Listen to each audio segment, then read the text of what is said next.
Time now to introduce our panel. With me here in the studio is Soojin Park. She is a fellow at the Woodrow Wilson Center's Asia program, and she's a former deputy spokesperson for the Republic of Korea government. With us too is Tong Zhao. He is a fellow with the nuclear policy program at the Carnegie Endowment for International Peace. And joining us from Singapore is US DPRK analyst Brian Becker. He is the host of Loud and Clear on Radio Sputnik International. And with us too is Lester Munson. He is vice president of BGR and International Relations Consultancy Group here in Washington. Welcome to all of you to the show. Brian, let me start with you. Lots of coverage of this meeting, certainly made for great television, and it's finally happened. President Trump says he now has a commitment from Kim Jong-un to get rid of the DPRK's nuclear weapons. Let's listen to part of what the president had to say. Chairman Kim and I just signed a joint statement in which he reaffirmed his unwavering commitment to complete denuclearization of the Korean Peninsula. We also agreed to vigorous negotiations to implement the agreement as soon as possible. So, Brian, what's been accomplished, in your view, by the summit? Well, this is a remarkable, unprecedented step. Of course, you have the American head of state meeting with the leader of North Korea, but they laid out in a 4-point joint declaration, most importantly, I think, the desire on both sides to improve, that is, to normalize relations between the United States and the DPRK, two countries that have been at war since 1950. It's extremely important, I think, that the joint declaration began with that. Number one was an improvement of relations. Both countries, the people of both countries want that. Number two was to set up an instrument for an ongoing peace mechanism. And number three was the movement towards complete denuclearization of the Korean Peninsula. So that's quite important because the DPRK laid down as a precondition for this summit that there had to be an end to the U.S. policy of hostility towards the DPRK. That was their precondition. There's a lot of talk all the time about what the U.S. precondition, verifiable, comprehensive, irreversible denuclearization. But from the North Korean point of view, this is the most important issue. So I think this was a huge step forward. I'm sorry to see the Western and particularly the U.S. media attacking the summit and sort of decrying Donald Trump for taking an important step in the peace process. But that's actually what did happen. Right. Brian, you follow this story very closely, this issue, and I just want to bring up something that our reporter told us a moment ago, and that is a similar agreement was signed in 1994 by the United States and the DPRK. What's different this time? Well, let's remember that the 1994 General Framework Agreement was basically not acted on the part of the United States. I mean, North Korea suspended its nuclear energy program, shut down a heavy water nuclear reactor. The United States and the international community was supposed to build a light water nuclear reactor and also to send large shipments of heavy oil. Some of the oil came to the DPRK. The other part of the deal never happened. Your introduction was nonetheless a little bit incorrect in this sense, that Bill Clinton was on the road towards the normalization of relations. In 2000, Madeleine Albright was dispatched. The only reason that process came to an end, and after which the DPRK left the NPT, the Nuclear Non-Proliferation Treaty, was that the George W. Bush administration, which took office in January 2001, didn't want to have good relations. The whole issue really here is, does Washington want and improve relations with the DPRK, normalized relations? If that's true, then I believe the DPRK is, as they've evidently proven, willing to go a very big distance towards denuclearization. Right, okay. Soojin, one of the big surprises at President Trump's news conference was his announcement that he's going to end joint military exercises, suspend military exercises with South Korea. Let's listen to what the president had to say. We will be stopping the war games, which will save us a tremendous amount of money, unless and until we see that the future negotiation is not going along like it should. But we'll be saving a tremendous amount of money. Plus, I think it's very provocative. You know, this led one U.S. diplomat, a former diplomat, I should say, who has worked in Asia, saying that trading the defense of South Korea for a promise is a lopsided deal. What did you make of that, and how will it be seen in South Korea? Well, first of all, I think we need to make sure that what he means by war games, an end to war games, what he means exactly by that, because so far as I understand, the Defense Ministry, the Department of Defense officials from the Defense Ministry said that the drills are going as they are so far, and more clarification needs to be made.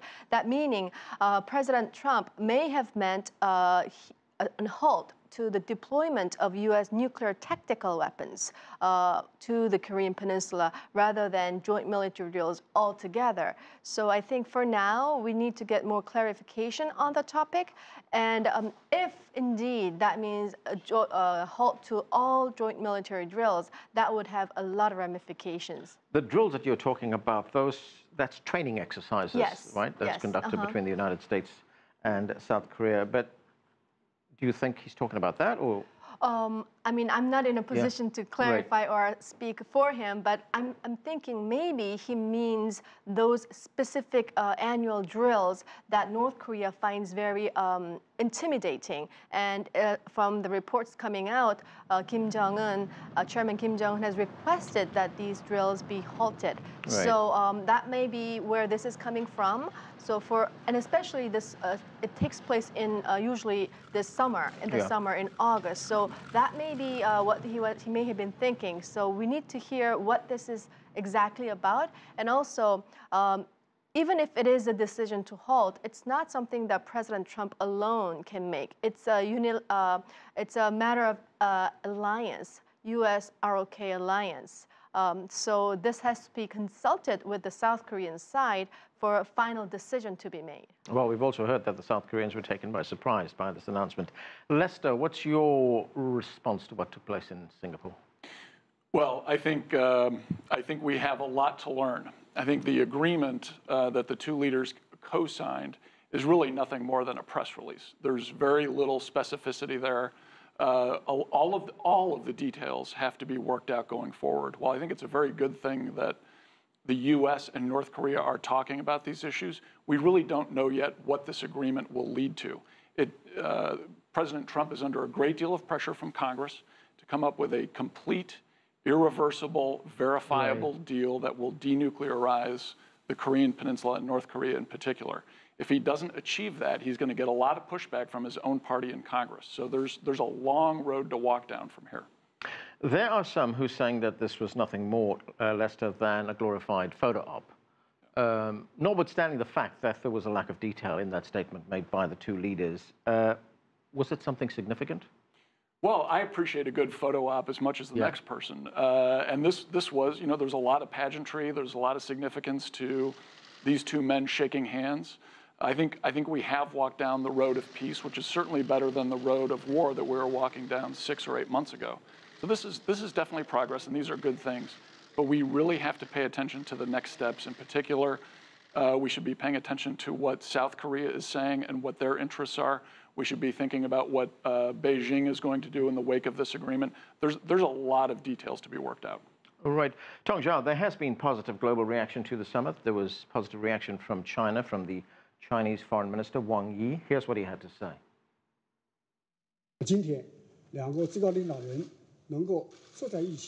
The fact that the leaders from the U.S. and the DPRK are sitting down and having an equal-footed dialogue is in itself of great significance, and it is a historic moment. China, of course, welcomes such development because this has been an objective we have been looking forward to and have worked towards over the years. So, Tong Zhao, China has been invested for many years in getting rid of nuclear weapons on the Korean Peninsula. Is this a turning point for China in trying to achieve this? I think it's a turning point in some sense, even though there was no real breakthrough on the core issue of North Korean denuclearization. I think China understands that as a very paranoid country, North Korea is unlikely to completely surrender its nuclear weapons in the near-term future. So the result was somewhat, I think, expected.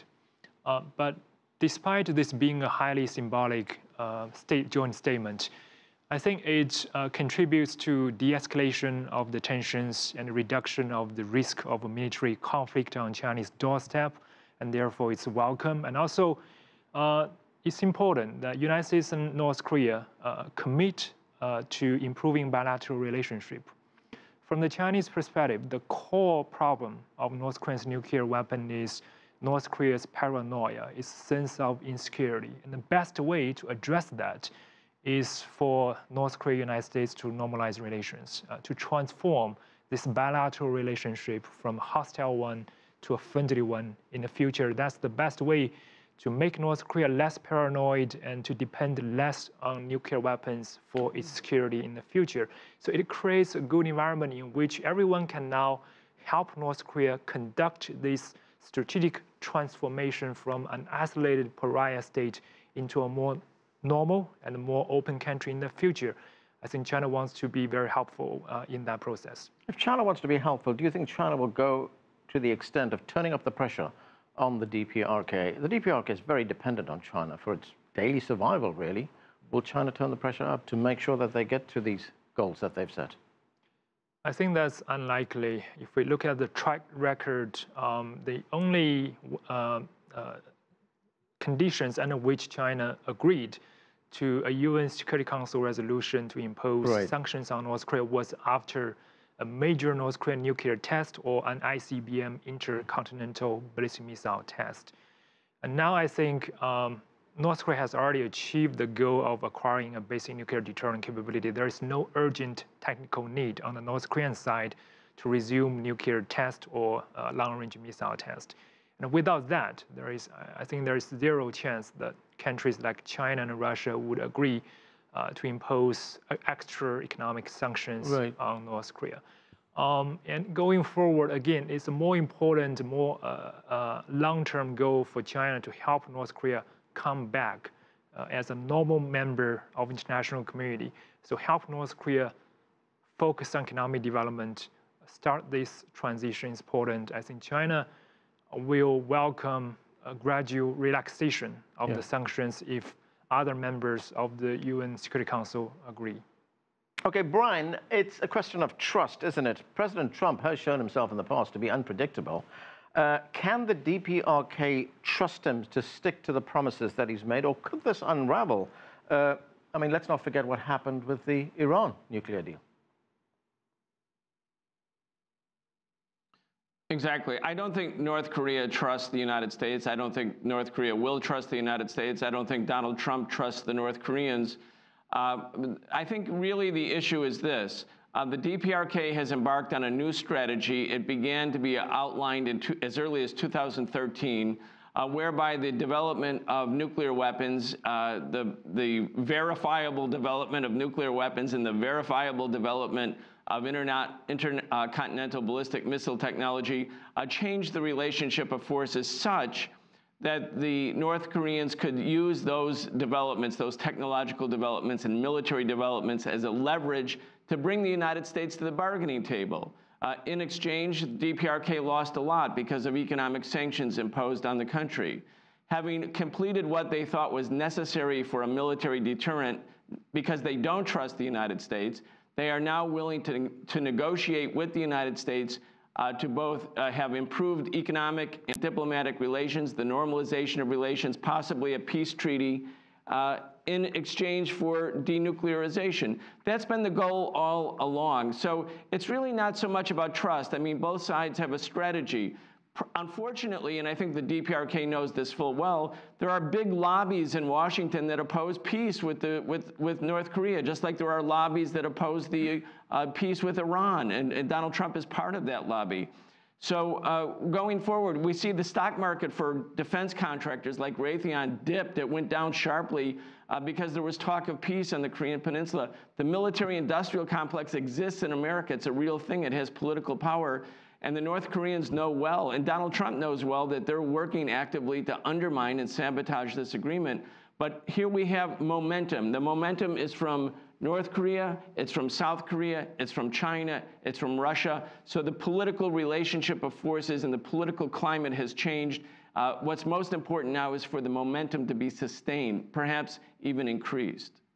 Lester, what does it look like from the United States' point of view? President Trump said after that meeting that he liked Kim Jong-un, he trusts him, he thinks that Kim Jong-un will deliver. Is President Trump investing too much trust in this. Can I first react to what Brian said? Yeah.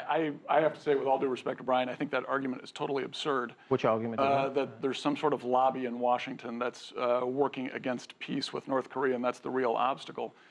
There are real differences in the governments between the United States and North Korea, and those are unavoidable. Our values are completely different. The United States is a democracy. North Korea is a throwback to the worst kind of dictatorship. This is 2018.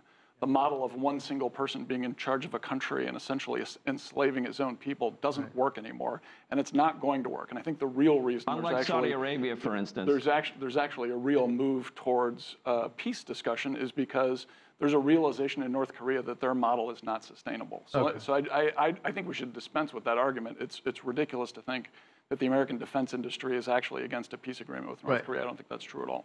Okay, Brian, I'm going to give you a chance to quickly respond to that. Well, that's not absurd. Go ahead, Brian. Yeah, I mean, here we have defense stocks. I'm sorry, I couldn't hear it quite. Go ahead. To me? Yes, sir. So, yes, I mean, I think we know that there's been a forceful opposition to any peace agreement between the U.S. and North Korea for a long time. When Jimmy Carter said the U.S. should withdraw troops from South Korea back in 1977, there was a virtual uprising in the Pentagon. This is a part of the historical record. Okay, let's move on. Soojin, if progress is made from this summit that took place, what will it mean for the long-term relationship between the two Koreas? I mean, everything from the formal end to the war to people-to-people exchanges, things like that. Well, it'll mean positive things for both Koreas. Denuclearization is certainly an important goal for South Korea to achieve on the Korean Peninsula, but it can only come. Denuclearization can should go in tandem with settling peace regime on the Korean Peninsula for the sake of improving inter-Korean relations and settling permanent peace on the Korean Peninsula. So because the April 27 Panmunjom Declaration is included in this U.S.-North Korea joint statement, it gives more traction to pursue what was agreed between the two Koreas, to pursue what they need to work on. So I think this is a beginning of a long road up toward achieving a permanent peace regime. And although it would take some time, longer than many would expect, I think, it is a first step toward the peace treaty that both Koreas would like to sign in the future, and to establishing a state that both sides can coexist peacefully and eventually unify. Tong Zhao, as Soojin told us, it's a long road. What role do you see China playing in moving this process forward?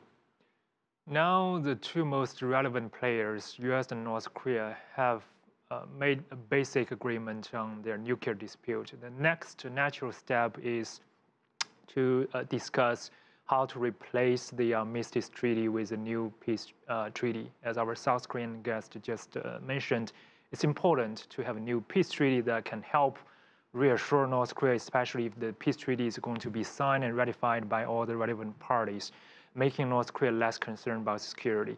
I think China feels it has the responsibility to participate in that negotiation of a peace treaty. China was one of the 3 original signatories of the Armistice Treaty. So I think, as Wang Yi just said, China wants to contribute to that process very much. Okay, Brian, this is going to be a long, drawn-out process, isn't it? What do you see happen in the next weeks, months, years, perhaps?